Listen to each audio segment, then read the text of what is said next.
Sure. There we go. All right, Amanda. Thanks for the intro, Susan. I do just want to let anyone know if you have questions or want me to go back over something while I'm going, please just unmute and interrupt me.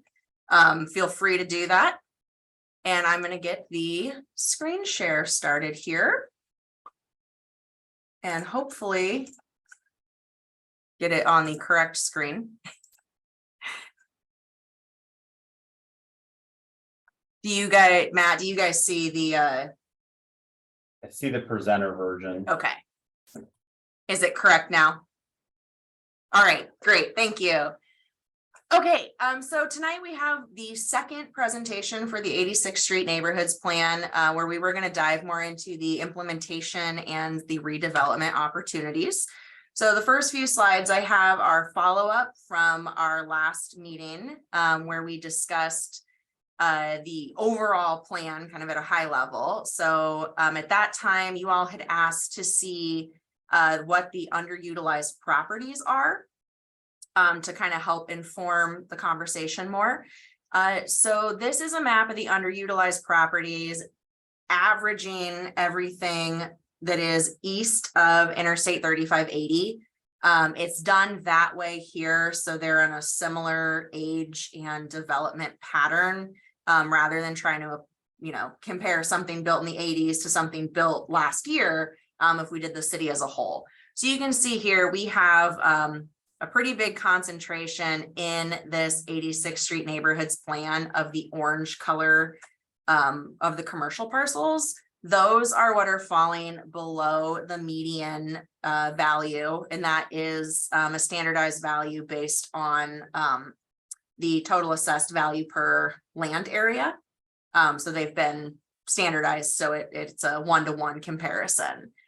So you can see we have quite a bit in this area that is the 86th Street Neighborhood Plan that fall into the orange. That's not surprising since it is the oldest part of the community. And then you have the black overlay that at the time this was put together showed everything that the city has ownership of that is in the area, including the street right of ways. This does not reflect easement areas that the city may also have some additional control or greater regulatory enforcement over. And then we had asked about the city-owned property last time. So you can see that the neighborhood as a whole is about 660 acres, and the city currently owns just shy of 23% of the land area. That is mostly street right-of-way and floodway. So not area that is traditionally going to be a development opportunity, since you can't put anything in the floodway. But, the city does have approximately, at the time the whole buyout area was done, it would be just under a third of the land area in the district that the city would have some level of ownership over. So you can start to see some changes with that, but recognizing that, again, most of that isn't development land. This just kind of reinforces the importance of those partnerships, and that the city is going to have to work with a lot of private landowners, developers, and others to help really take forward the recommendations and implementation for the neighborhood plan. So the implementation is structured that the plan recommendations then were turned into action items that get integrated into the city's annual strategic plan and CIP processes. The CIP, it basically lays out the next 5 years of investment for the city projects and starts putting in some high level budget amounts for those. So those can be worked into the annual budget. So staff had taken those recommendations and broke them into short-term, mid-term, and long-term goals. And then the action items were categorized, basically aligning with the chapters of the plan. So we have an overall general implementation, and then there's focus on green infrastructure and stormwater, focus on Linnaean Park and the Harbach Center, focus on the flood-prone property buyout area, focus on circulation, a focus on redevelopment and economic development, and a focus on housing. And so the first category we have to talk about is the city initiated redevelopment opportunities. So the first one there, these opportunities we're going to talk about are the areas that the city already has control over, and that we, the city, would be kind of the catalyst or a main partner in the development. So the first is the Linnaean Park and Harbach Center area. As most of you know, the Harbach Center was formerly known as Diamond Public Safety. That is this building right here that was the former police and fire station. And then the existing Linnaean Park is really these couple parcels here. And then there's another, 5 main parcels that the city has acquired over the years that previously were businesses or commercial establishments. So everything in yellow here within the dash is what the city currently owns. And this aerial is just to kind of orient yourselves to the area. So then the plan looked at both a midterm and a long-term opportunity here. So looking at ways the city can start reinvesting into Linnaean Park and the adjacent, what were commercial properties that the city owns already. So you can see here, this phase 1 for the midterm came up with a concept that could then be expanded into this long-term one. So we would be able to start to see some initial reinvestment there. Is the idea behind that. And one of the top priority items is the Linnaean Park reinvestment in the Harbach Center area. That the city is going to have an RFP out later this year in order to get a firm to take forward that to the full park design and like construction drawing level detail, so we can actually start implementing some of the park improvements. And you can see some of the key parts of this development concept are consolidating some of these accesses along Harbach in order to start getting some off-street parking, or sorry, some on-street parallel parking stalls, and then reconfiguring to try to combine access here for the apartment buildings that are just to the east of the park through the existing parking lot here at the Harbach Center building. Shared stormwater is also an important component of this. That is a big goal. We know as these properties in this area start to redevelop, stormwater is going to be one of the big challenges because this area was built really before any sort of modern stormwater requirements existed. So some of the challenges for this particular area is, of course, we are constrained by the surrounding property ownership and the streets and existing infrastructure that's there. There is fractured ownership adjacent to finish out basically acquiring that block of ownership. There's several more properties there that are not just one owner, so we have to deal with multiple that would be interested in redeveloping, partnering, or otherwise selling their property in order to realize that long-term vision. Again, the need for shared parking and stormwater management, that's going to be really critical in making any private redevelopment over here successful, particularly on this block. And then the need to find a development partner that has the same vision and goals as the city for this area. That can, be handled in various ways, but it's important that you find a partner that you are working towards the same end result.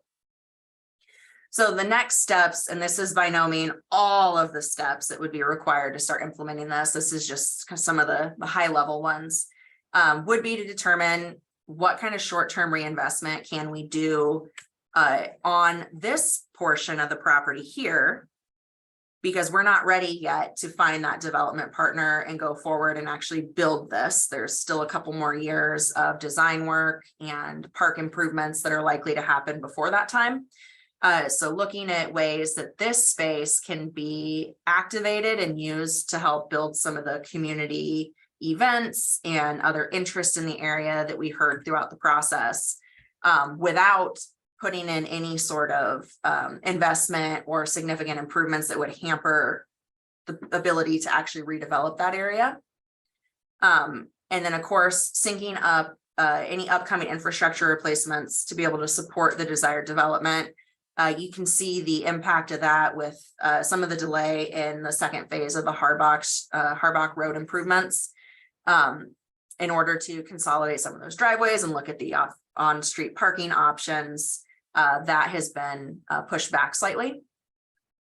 Then, of course, is forming partnerships, and that would be with the city, with potential funding partners, with other property owners in the area, and with developers. So really a lot of partnership opportunities there.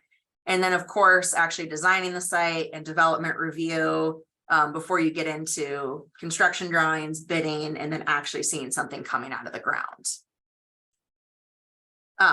So before I move on to the next area, which will be the University Boulevard flood-prone property buyout area, do you all have any questions on the Linnaean Park and Harbach Center area? I know there's a lot of discussion in the first presentation regarding kind of Linnaean Park, Harbach area, so that's why we wanted to start with this one. So questions or comments from the committee members? One thing I'm always interested in is a timeline, and there's a lot of moving pieces here, obviously, so you're not going to say, May 25, it's going to be done. But what's sort of the scope that we're looking at? When I look out and I see things, they seem to move very slowly, but I don't know all the pieces that happen behind the scenes. So can you give me some ballpark there? Yeah, so for the park improvements and the Harbach Center stuff, that's, I think, reasonable to say 3-ish years probably to have some of those actual improvements completed. What has been happening in the background is work on determining the future use of that Harbach Center. So the city then had a building evaluation completed on that to start identifying deficiencies with it and expected lifetime of the building.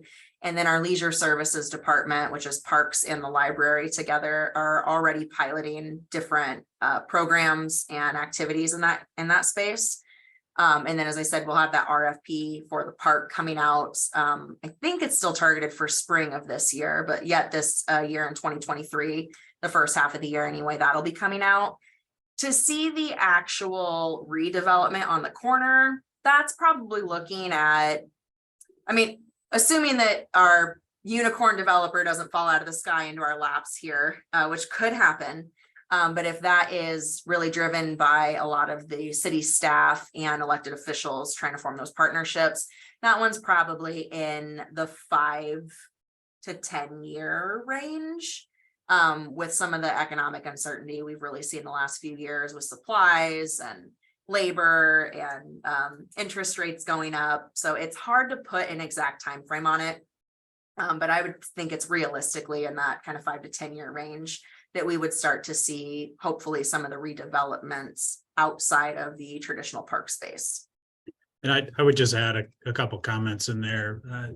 With respect to that corner property, the piece that we're talking about is kind of being a redevelopment site. What we have under control there is a little less than 2 acres of ground on the corner, and that might adjust a bit depending on what the park needs are in that ultimate design. But the real critical piece to that is, what we have seen to this point. If the city wanted to sell it off for development purposes, a fast food restaurant or maybe, a small health retailer like a CVS, Walmart, something along those lines, those types of uses, auto parts store, those types of uses are the things that have kind of come across. Hey, city, we see you have this land. Would you be willing to sell it? And I think that's the critical component that it was mentioned before. It's going to be a matter of finding the right partner, because I don't think the expectation is to put up a fast food restaurant or put up a 5,000 square foot small retail building with a bunch of parking lot surrounding the space. The hope is, again, with investment in the park asset and doing it in a way that capitalizes on creating the most development flexibility in terms of stormwater management, utilities, and parking. We try to maximize what we might be able to achieve on that property with something that, again, is a little more consistent with this desired expectation of being more of a place rather than just a throughway on 86th Street. So that, again, finding that partner, finding the right partner, you know, it's going to be kind of hard to put a timeline on. Absolutely. Thanks, Doug. That's a really good point. You know, if we just wanted to have a drive-through or a CVS kind of thing, you know, we could just probably have that in 18 months, you know, realistically, getting through all the approval process with site plan and construction. But yeah, that's wouldn't be in keeping with what we heard from the community that they want, and wouldn't really create the kind of atmosphere we're hoping for around the Linnaean Park area.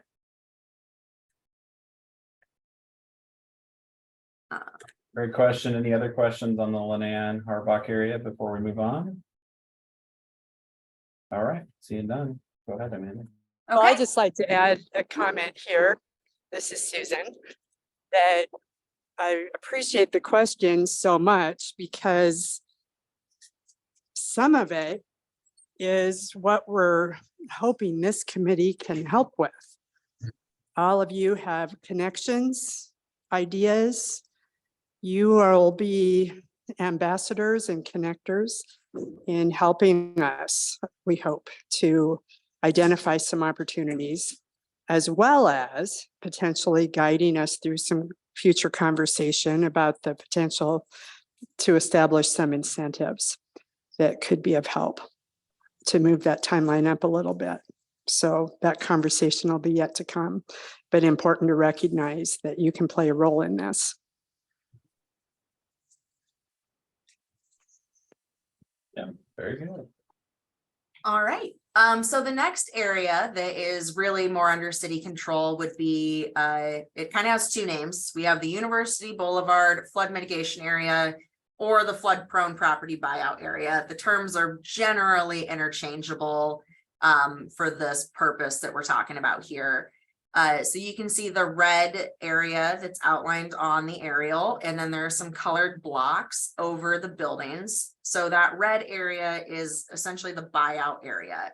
The colored blocks come from that University Boulevard Flood Mitigation Plan, and that has identified kind of the why and when these different properties are targeted to be acquired.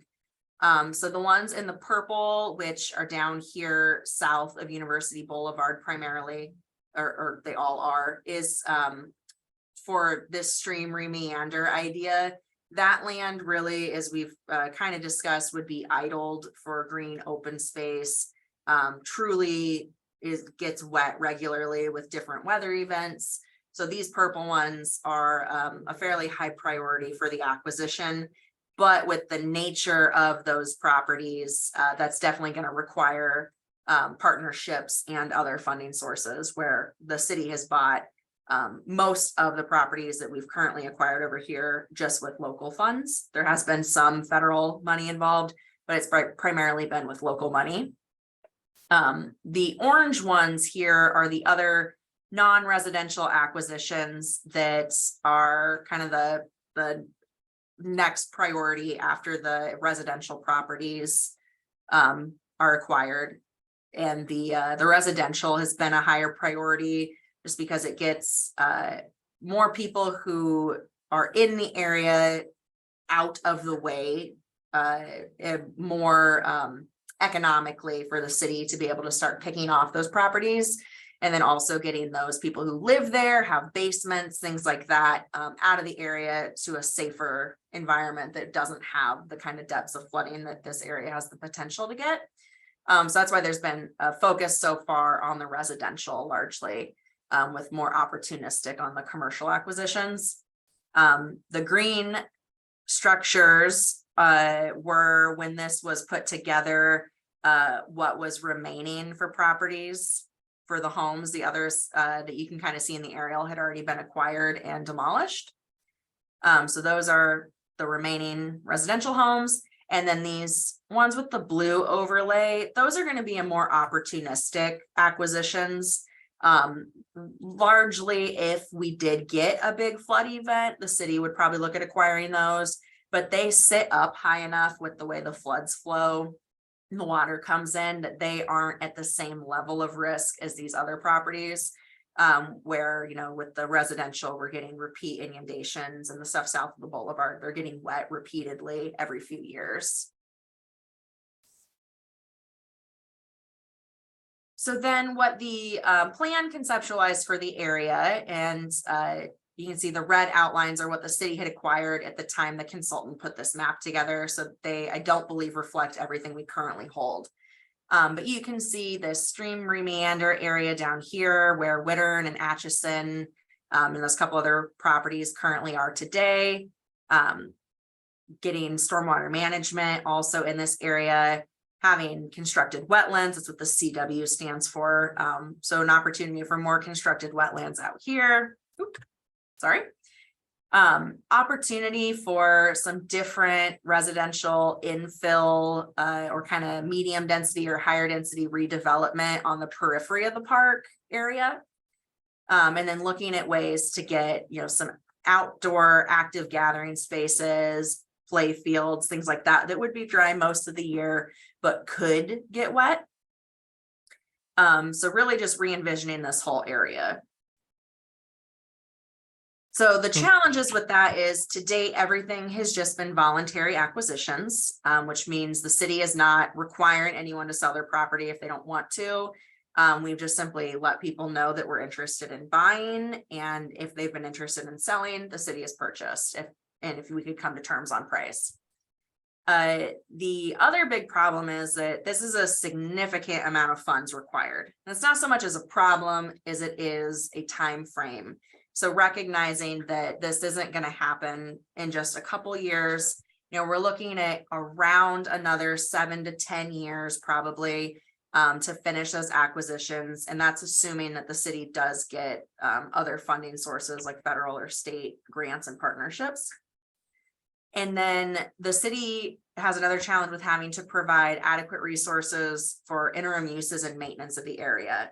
So as we continue to purchase properties, that's more space that city staff has to be able to maintain and provide programming or other activities for until we see the full park redevelopment idea come true. And so the next steps on this one are really just to continue what the city's been doing so far, which is continuing the voluntary acquisitions as our funding allows, continuing to seek out those grant opportunities, which staff is continuing to do, and then working through interim use and maintenance plan. So what kind of ways can the community start benefiting from this new open space rather than just having it stay, you know, a grass yard next to them for another decade? Any questions on this one? Yeah, so the Wittern Group, I assume, are, you know, that's probably Clive's only manufacturer, isn't it? One of a few. Largely, yes. So and they're, Chicago Bridge and Iron. They're an yeah. old, you know, that's an old Des Moines business. So I assume the partner is someone been working with them to find a new location, or? Yeah, so Yeah. staff has Okay. Had a lot of conversations with the Wittern Group, the property owner and the business. So they have indicated they are interested in the opportunity to look at either relocating or transitioning their business. I could let Doug or Matt, if they have more they'd want to say on that. Those conversations are mostly above my pay grade. All I would say is all of the property owners within this space, Witterns as well as every other one, we continue to have conversations with them specifically about finding the right path for them. So in the case of a business that feels like their flood risk is growing and it's something that they want to address, you know, we're going to be right there with them to find a way to help them get to a new place. And we're actively working with several of the commercial properties in the corridor right now to do just that. We also have some larger facilities that, unwinding or moving a business of that size is not something you're going to do in a year or two anyway. So some of them are looking at midterm kind of flood mitigation. What can we do at our properties just to get us by until we can kind of figure out the bigger play. And then others are continuing to look at, exactly that. How can I armor or protect my property in place? How can I manage my risk with insurance? Doing those types of things. So the message is that the city is absolutely working with the property owners and the business owners to meet them where they need to be. We see this as a long range plan because the flooding is going to continue to persist in this area. It's likely to intensify, and the primary motivation from the city is to manage and mitigate that potential life safety risk and property risk. We don't want to be, in a position of getting the big flood, which we haven't seen, and having to deal with that consequence. So ideally, over time, whatever time that takes, we'd like to be out of the flood fighting business, generally speaking.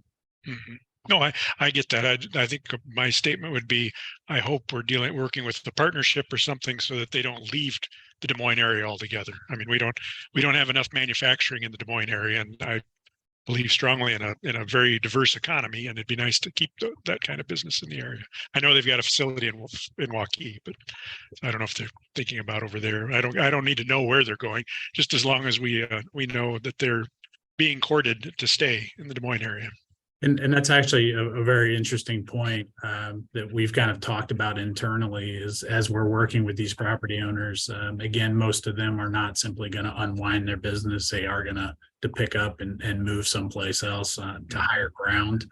And selfishly, we would like them not to leave Clive, but in some cases, we don't have land or don't have buildings to support the use. So that is something that we've been trying to wrestle with, is how, again, to help our community members, even though they might not land in Clive as a long-term outcome, how can we support that interaction? And as you mentioned, it may come through the Greater Des Moines Partnership, providing that service to help them find a relocation within the metro area, and or it might be more specific where Clive does want to get involved and kind of help facilitate potentially a relocation, but particularly on the smaller side of the users, try to incentivize them to find a new home in Clive. Those are things that we are talking about.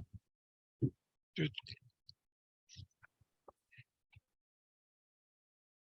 Okay, not hearing anybody else. So those are really the two big areas that the city is going to have a significant amount of land where we could do some sort of project, largely without having to, once we, have purchased the land, without having to deal with a lot of other property owners. So then the second set of this is really those private initiated redevelopment opportunities. Great thing about planning is you can come up with all the wonderful ideas you want, and at least in the United States, people still have their private property rights and don't have to do what the plans say necessarily, as long as they build within existing regulations and ordinances. So the first opportunity here is really the plan looked at ways to add general housing density opportunities. So this could either be, or could be a lot of different things, but largely the city's role in this part of it would be the city supporting these private reinvestments and looking at ways to, change zoning regulations. Maybe there's home improvement loan programs or a rental rehab program, or some communities have put together like a design plan book to help their residents that, with older homes, they're smaller, maybe they want to do an addition, but they don't know how to make an addition look right with the era of homes in their neighborhood. So putting together plan books or things that help people understand how to do these kinds of improvements, but still make them aesthetically pleasing and fit the character of the area that they're in. And just, there's tons of opportunities for how the city can support these kinds of options. But what's really important is, particularly with these housing ones, these kinds of things, and I have a quote up there from the plan document, that these will be realized through market-driven conditions. So this is going to be the property owner driving this. So if they want to sell to a builder or developer, great. If they want to make an improvement themselves, great. The city is not at this point discussing buying people's individual homes to take them and redevelop as apartments or package them up for a major developer to come in and do something like that. That's not something that we have discussed at this point, or to my knowledge, have any intention of discussing in the near future. And now you're thinking, what is general housing density? So here are just some picture options. General housing density can be a ton of different things. You see on the left, there are some row home attached townhome style units. Those are typically built at a density that is comparable to older neighborhood single family densities. And they would typically be considered a single family product if they are available for individual ownership. Then you can see this more modern looking, probably like a 4-plex unit, 4-8, 2 on the bottom, 2 on the top, or 4 units on the bottom, 4 on the top, that can fit on what's more or less a standard suburban lot. This, of course, is a modern style of the building, but it just kind of shows the scale and massing you would see. Then you start to see this development on the right side that is probably a little higher density than what would typically be like a general housing density, because it looks like there are multiple buildings. So this is probably more like a traditional apartment development. But it could be, if you just had a couple of the buildings, like the main one in the front, that kind of style could fit well with a general housing density. And really what's important here again is that scale and massing, that they feel like they fit in a residential area. And then of course you have the cottage court kind of ideas. So this concept here just looks at 2 single family lots that were redeveloped to provide 7 individual units.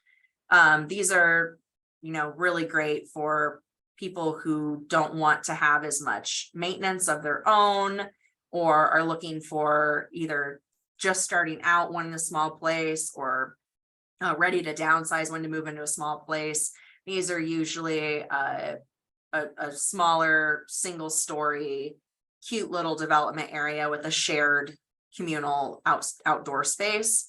And as you see here, they frequently do not have any sort of garages or attached parking. That's how they're able to preserve so much of the land, is this green open shared space, is the parking is provided just in one communal area rather than at each individual unit. So any questions on general housing density? The only other thing I would throw into the mix here is, again, if you look at the land in this district that we're talking about, more than 60% of it is existing residential product of some type. And what we're trying to do is in the spectrum of all of the various housing product that's in our district, how do we unlock the potential on each piece of property? So if we know kind of the property values in terms of the median for this area are lower than what otherwise could be expected, how and what is the city's role in trying to assist, whether or not that's through more flexible regulation or potentially incentives or potentially grants or whatever it might be, but how do we leverage that city resource to have each one of those property owners, whether or not it's a single family person doing an upgrade to their house or putting a building addition on, or whether or not that's somebody coming in and putting in a duplex on an old single family lot, or maybe buying 2 lots and doing a cottage court. But how do we facilitate that private sector investment in what is the majority of the land that we have to work with over here? That's the big issue that we're trying to figure out mechanically, how to get enough people interested in doing that level of investment on a small incremental scale.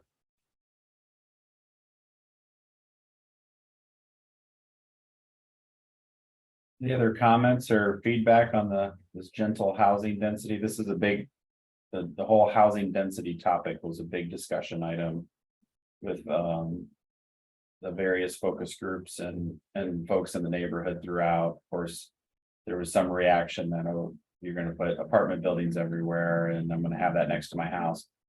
You know, there's this, we're trying to educate and talk about this transitional housing approach of getting a little bit more density, as Amanda started off with at the beginning of the presentation, of really talking about how we kind of lack the taxable valuation density in this neighborhood and what are some creative ways to get there. And I think this gentle housing approach is a way to do it. But that's, again, something that's a little new in the discussion, but something that we think will be effective for actually getting something implemented in this neighborhood. Do you have any sense of any buy-in from the neighborhood? I mean, it sounds like mostly you've gotten pushback on this from property owners. I wonder if there's, 1 or 2 property owners who might be open to this. I don't know if they're at a point in their lives where they are ready to unload the house and the kids aren't interested in taking it on, or some unique situation like that. But if you've got, somebody who can kick it off and show, look, this is what we could do in this neighborhood. Just if there's a neighborhood group that actually is in favor of this kind of idea, that would help a lot. Yeah, that's a great point. And a lot of it has to do with the fear of the unknown. So it is going to take someone to kind of try it, prove that it works, both in terms of neighborhood context, as well as it works financially from the development side of it. So to us, that is really where our mind is spending most of its time right now on kind of the implementation side of it. Is there a strategic opportunity, potentially within that fringe of the buyout area where the city is buying a few properties? We're going to be demoing those properties and those ones along the edge. Maybe there is a great opportunity to do it as a pilot project, find a partner to do that. The other one that we see as possibility is this area is still a very, very nice neighborhood, high desirability because of its adjacencies and its location in the West Des Moines School District. So we do occasionally see those opportunities to take kind of maybe an older, smaller home that maybe hasn't been as well cared for. And we do have folks that are interested in buying it and then tearing it down and then doing something like what we're talking about. But up to this point, generally, we've been kind of stuck by saying, hey, the code doesn't allow this, or, whatever roadblock the city has, we couldn't jump it at that time. So we think it's kind of a little bit of both. We think there's going to have to be some testing. And then we also think the city's going to have to be right alongside to kind of loosen up some of the regulatory framework to allow this to happen. And that kind of pilot project Doug's referring to wouldn't be new in the metro. Hope Inc., I think it was, just recently had their unveiling of their new single family home with an accessory dwelling unit that they built. Over near Euclid somewhere. I don't remember the address. But we are seeing some of these kinds of ideas implemented in the metro. And those are also possible partners, as Doug mentioned, that the city might actually try to pilot something or otherwise encourage that. there are some of those organizations that could be opportunities for partnership, Hope Inc., Habitat for Humanity, other various organizations that do more of the creative, affordable housing kind of options. Because one of the great things about this kind of setup is, of course, if you're getting more units on the same land area, those units have less cost per unit. The utility extensions, the land area, a lot of that gets spread out along more units, so that makes those individual units a little more attainable for people who make less than what some of our other residents might. Would you want to speak to the potential for updating our code so we could accept accessory dwelling units in Clive? Yes, so that we can do, of course. I know that's something we've talked about for the last several years, various commission and council meetings, and we're starting to see more of that activity in the metro, like I referenced with Hope Inc.'s project. So that's something great. It would be just getting direction on if we want to have the ADUs just that are attached and interior to the main unit, if we want to have ones that we allow that are detached. And then of course, working through some of the questions like, do those units need their own parking? Do they have to have a dedicated utility extension? So getting just policy items kind of figured out there, and then direction from the council about what kinds of units they would like us to be allowing. I know in the past when we brought that forward, it didn't seem that maybe we were ready for those kinds of ordinance changes, but it's been a few years, so that's certainly something staff could draft and bring forward as an ordinance change.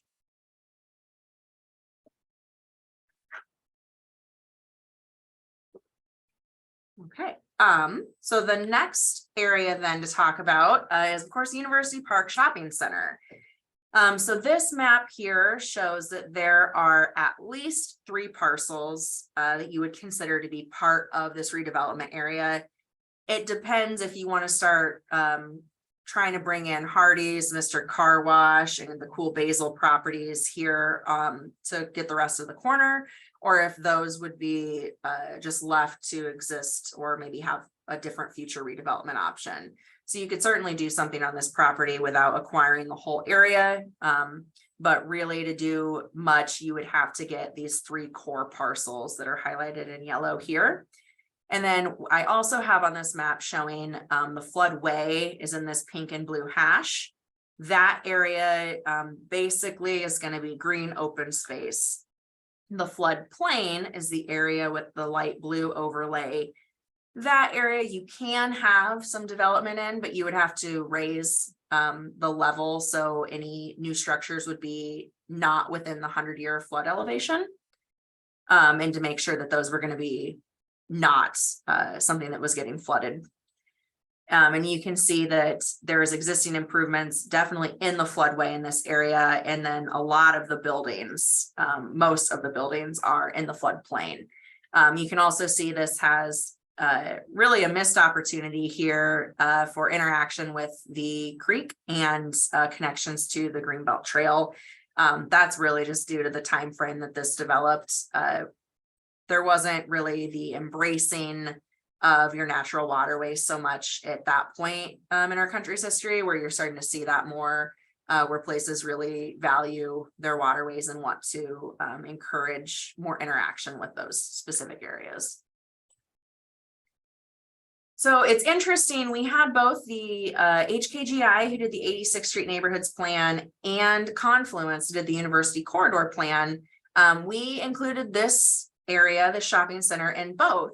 And here are the 2 concept plans that the consultant teams independently put together.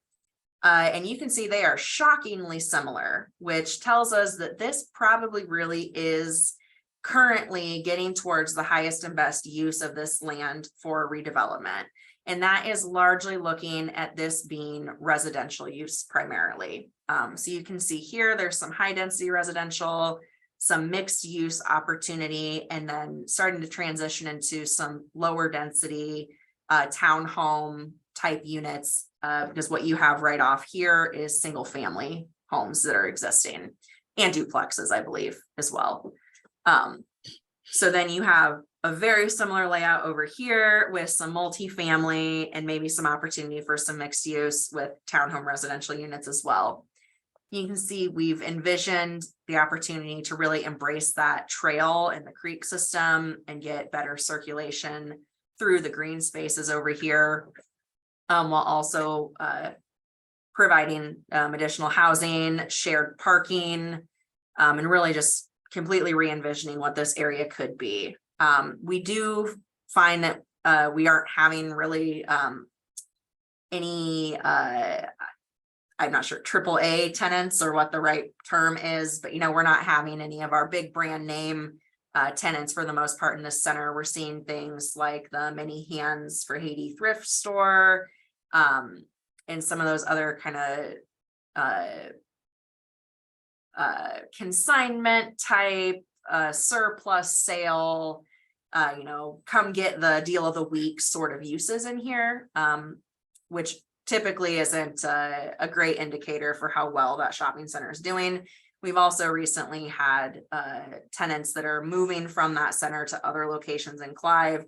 So we really do think that this center is distinct from some of our other ones, that it is closer to being ripe for redevelopment. Of course, that is going to require at least those 3 property owners to either work together or to have kind of a master developer come in and look at that area. I think I've really mostly covered these things already in talking, but the floodway floodplain is of course going to be another challenge there, because that does idle some of the land that's in the floodway and then just creates some additional challenges in the floodplain for permitting, not that they're insurmountable by any means. And then also regional stormwater management in this location is going to be really important. Including not just Clive by itself, but looking at the water that's flowing from West Des Moines into Clive in this area and opportunities there to improve that interaction as it flows through Clive into the creek. And then we do know in this area, redevelopment is likely to require public incentives. There's, the acquisition costs, a lot of demo costs for redevelopment. And then some of the other challenges with, like I said, the land, some of it not being redevelopable, that this is going to require some sort of incentive package, most likely before it could be realized. And then, of course, going through the rezoning process in order to support a specific development. It is currently zoned TC4, which is one of the town center districts, which does allow for multifamily development, but currently doesn't allow for townhomes or single family development. So we know there are some things there that would likely need to change. Most likely, though, that would be easiest to do is like a PUD or some sort of re-envisioned town center ordinance if we end up changing a lot about that through rezoning for amendments to the zoning ordinance. That way you could work with a master developer and kind of figure out what they're wanting to do and really zero in on what's the best use for that land with some of the unique challenges it has with the floodplain, floodway, and the regional stormwater concerns there. So really looking for how that can be incentivized, but unfortunately not a lot that the city can do right at this moment to immediately see redevelopment of this shopping center. We did look at through this process what areas might be appropriate to have some kind of infill commercial. And the guidance so far on this shopping center was that redevelopment is the ultimate goal. This one really isn't well suited to having some of these more incremental, we wouldn't want to necessarily encourage Starbucks to develop in the front of this one like you saw further west at the Westridge Shopping Center. That would hamper the ability to fully redevelop this site, which is truly what we think is going to result in the best outcome for the city and the community. And the issue, as we kind of talked about previously, when we talked about the university corridor, is again, you've got 3 landowners right now that don't seem to indicate a strong interest in doing anything other than what they're doing. So, they're in essence making enough money to be satisfied. It's the easy path. So at some point there will come some type of financial incentive for them to do something different. How long that takes, it could be quite some time. Those buildings are 30 plus years old, but they're still pretty decently built buildings. Not a significant amount of maintenance until some roofs and some other things really need to be taken care of. So, we would envision that the property owners are going to continue to kind of do what they're doing, which is accommodating mom and pops mostly in the spaces, or taking advantage of some of these larger square footages that they have available, and being flexible with the types of uses that might be interested in those spaces. The role for the city, I think, in this case, as we discussed, is probably holding our ground when it comes to some of the questionable land use issues, not letting it go to kind of the auto repair or warehousey or kind of quasi-industrial uses, really keeping it in some fashion a retail center until it's time to do something else. Also, as Amanda indicated, really not facilitating kind of the low-hanging fruit of redevelopment, which is, can I put a couple of fast food restaurants or whatever it might be out in the parking lots, kind of a deal. So really kind of a wait and see approach in this case. Not a lot that the city can be proactive about until we've got one or more of those core property owners really mobilized and interested in doing something different. Doug, could you talk a little bit about we're seeing this trend of, and you see it all over the 86th Street plan, of going from retail spaces to residential, and the cost differences in the value and how that can be challenging for redevelopment, but it's really what these corridors are asking for in terms of highest and best use, and how that can be a financial challenge with that transition. Yeah, absolutely. It is the primary challenge right now, because this shopping center is about 20 acres. And you're not going to put 20 acres of commercial retail back. It would need to be something significantly more than that to generate a return that already exists on the land. So that's a base condition. And then when you say, hey, commercial isn't really likely to be very marketable in this space, at least in that kind of quantity, and you start thinking about what those alternative uses are, and residential probably makes the most sense because of its adjacency, its location, its opportunity to be integrated into the green belt. Great idea. And even if we can stack it 3 or 4 or 5 stories high, the cost basis in the land, which is this commercial shopping center that still has value, is still well in excess of what the market will support for multifamily residential. So it either needs to get substantially more dense, and more likely what is going to happen is that there's a creative financing component to it, and that's probably going to involve the city, whether or not we're finding ways to bring capital to the project, whether or not that's through some hazard mitigation or greenbelt or park types of orientations, or whether or not we're using tax increment financing or some of the other more kind of bread and butter financial tools to be able to make this property and this project concept feasible. And again, we've kind of indicated, put that interest out to property owners and to the market, generally speaking. But this would be a big nut to crack for this general area. So it's going to take a well-heeled and highly motivated developer to put something together here.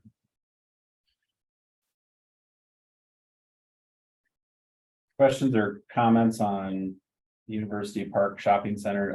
Sorry, Amanda, I didn't know if you had another slide on that one. Nope. Okay.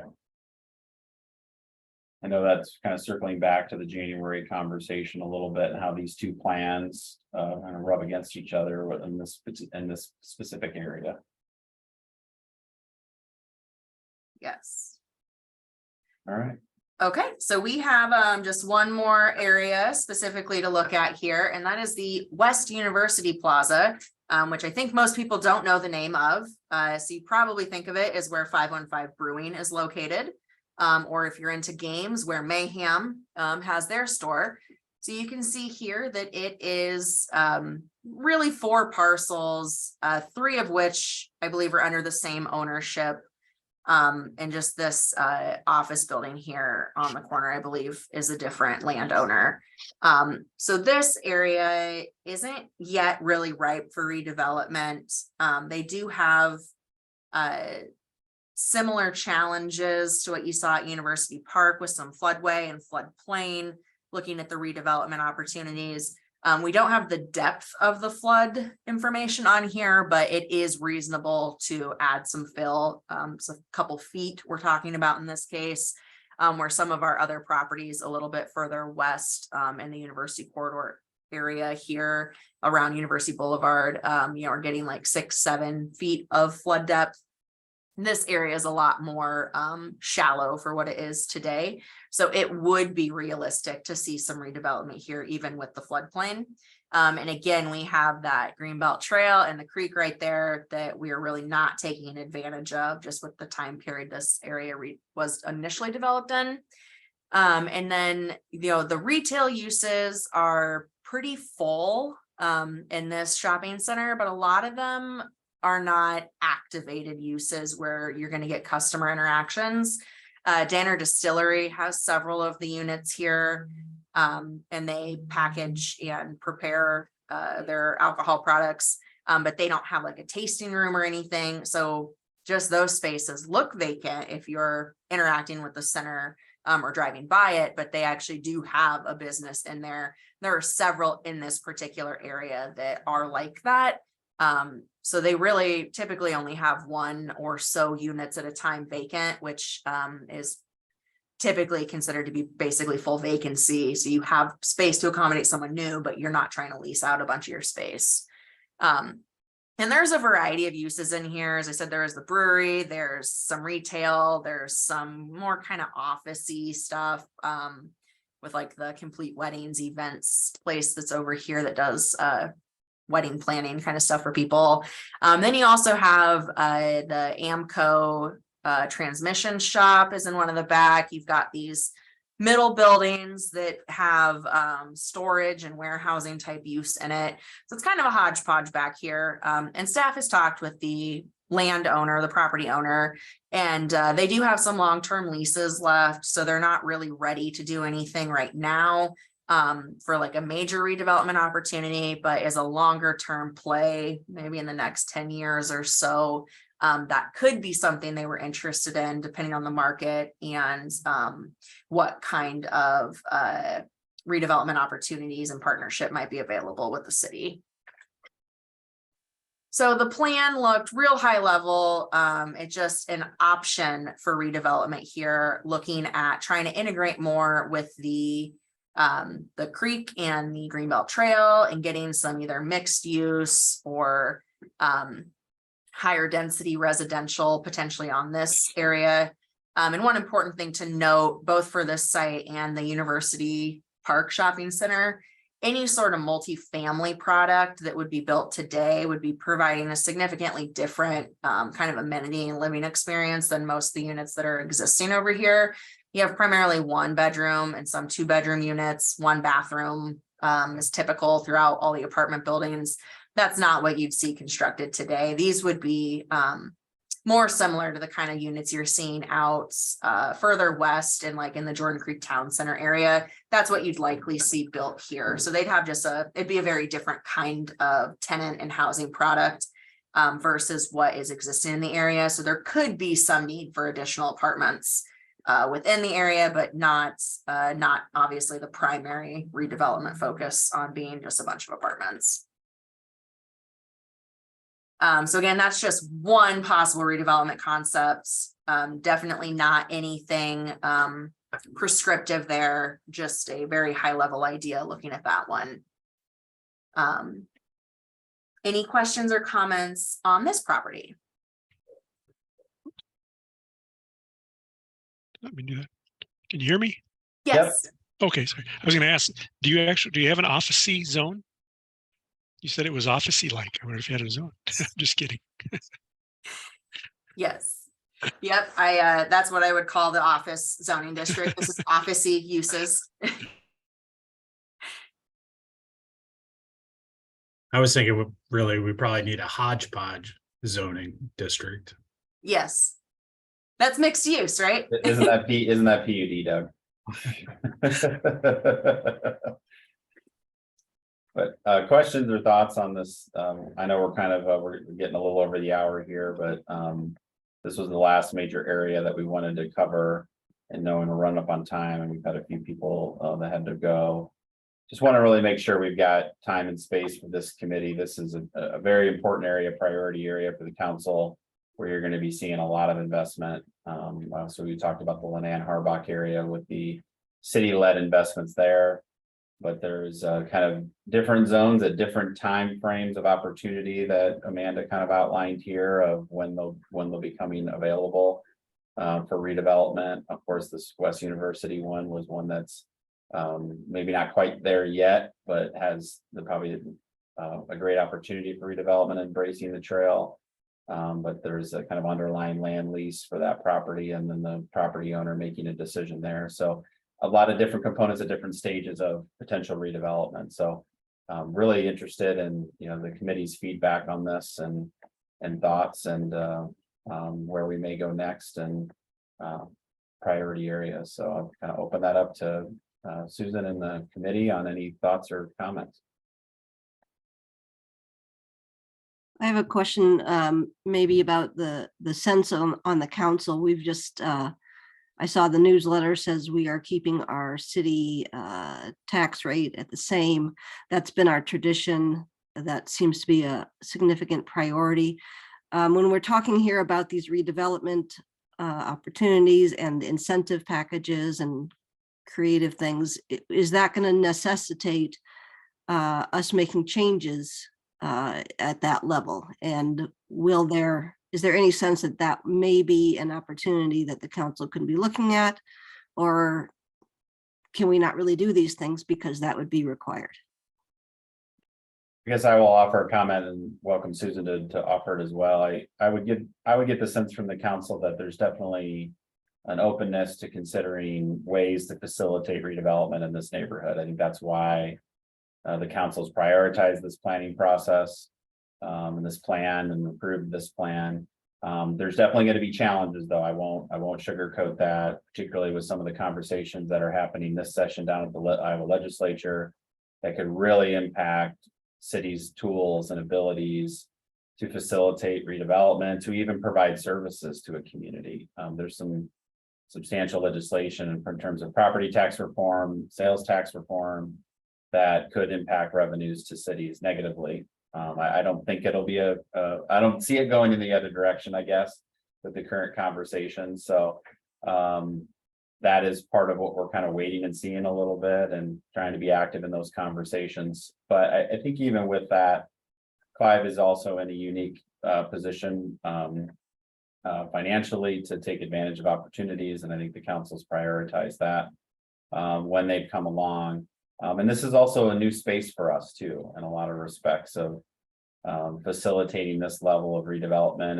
It's challenging, especially when you have to get property owners to collaborate with you and be willing participants. And so, yes, we have acquired some properties and will continue to do that, particularly in the flood prone property buyout area. But it will be kind of that we'll need the private sector, public sector to kind of marry together to make some of these things a reality. I don't know if Susan, you had any additional comments on where the council's at on this? Yes, I appreciate this question too. And it is something we've had specific conversation about and planning for incentives. And I continue to bring it up to the council. We operate in a way that we go through a strategic planning process each summer, and our budget focuses on what was highlighted in terms of priorities in that process. And what had been agreed to for this year is to look for opportunities to potentially create some seed funding for an incentive plan, but then to have a well-reasoned and well-planned approach to preparing for incentives with your input that would be considered in next year's budget cycle. And I just throw in a couple additional points for the group. Clive, to this point, again, has been in a fabulous position of more or less letting things come to it. And then we're able to make the best of it. All of the things that we've been talking about here are gonna require the city to go and get people interested and get people engaged and get people to spend money. And that is gonna require a different approach that is less about them bringing their money and then us leveraging it. It's going to have to be us saying, we've got money or we've got resource to go and do this. Are you along for the ride with us? Again, the goal is to get to the same spot, which is the city is in a better position long-term. It's just where the capital is coming from. We have not had to be in the business of upfronting these projects and speculating. And I think in some cases that's going to have to be the mindset that we're going to evolve into, or everything is going to be the same for the next 25 or 30 years.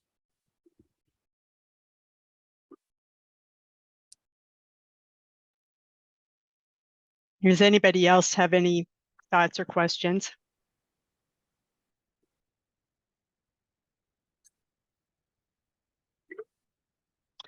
Well, hearing none, I appreciate everyone taking the time to participate in this today. We just wanted to take a moment here to talk about the upcoming sessions for April, May, and beyond. So we have another presentation scheduled for April, and wondering if you like this format of participating by Zoom for that. It may not contribute to quite as much discussion, but interested in some feedback on that.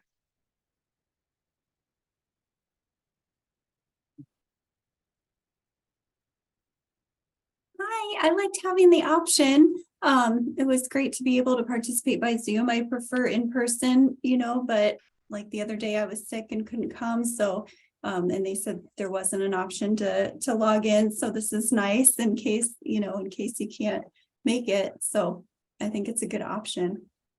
Okay, that's good feedback. So maybe at least a hybrid approach would be I good. was going to say, if you can do a hybrid, I think that'd be great. So, Okay. Yep. And then any other thoughts?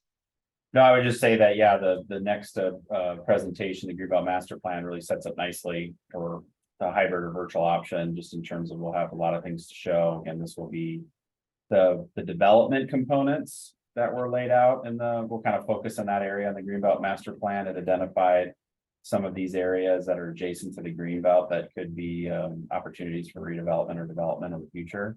And so we'll have Richard Brown, our Legal Services Director, as a part of that discussion next month. And we could see about a hybrid option to make sure we have the audio is probably the biggest thing that we'd have to see if we can work that out. We do have some new options in our new public safety facility that we could look at as well.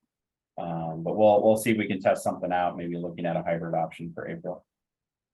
I like that idea. I think it would be great to get people into our new public safety facility. So we'd really like to encourage that.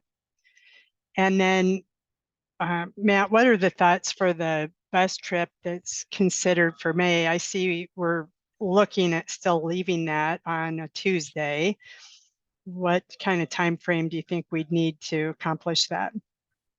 So that's a great question. We've talked a little bit at the staff level about it in terms of getting some type of a vehicle that we could get everybody in. Of course, we have some 15-passenger vans, but that would probably not be big enough for this group if we had everybody there. So we'd have to find another, and we could easily do that. That's not a big deal. I would think if we were going to do both sides of the community, you know, I kind of think of it, you know, the interstate, you know, east and west of the interstate, to really kind of give some visuals for these areas. We would need a couple hours at minimum to be able to do that and really give it justice. So I think that's a discussion point. I think that we want to definitely pull the committee and see if they can dedicate some extra time to that particular meeting to really make that worthwhile, where we can maybe start at 4 o'clock and go into the evening with that tour, or other options. If we know that Tuesday afternoon isn't going to work, that's something that we really need to get figured out. And at least we can put the tour itself together fairly quickly. In terms of areas, the key areas, but we would need a couple of hours, I would think, to do that process justice or make the tour worthwhile. Well, as long as Okay. it stops at the brewery at the end of 515. Yes, I like how you think, Clark. Good idea. Well, for now, please hold on to that Tuesday and be aware that it may take a little bit longer. But we can build in an incentive to get people to stay a little longer.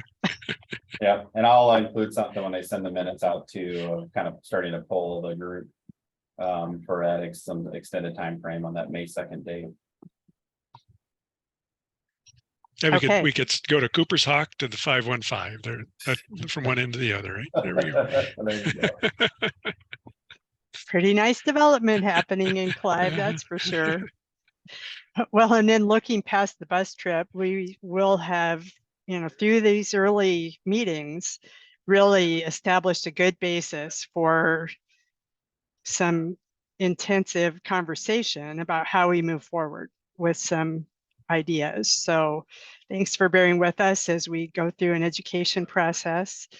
Hopefully it's proving to be helpful in forming a good base of understanding of how we've gotten to the point where we are today and how you can help us build on that for the future.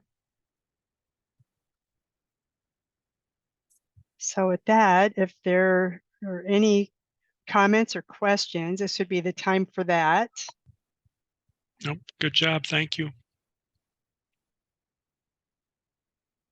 All right. Well, we'll be in touch about upcoming meetings and have a good rest of the evening. We'll talk to you soon.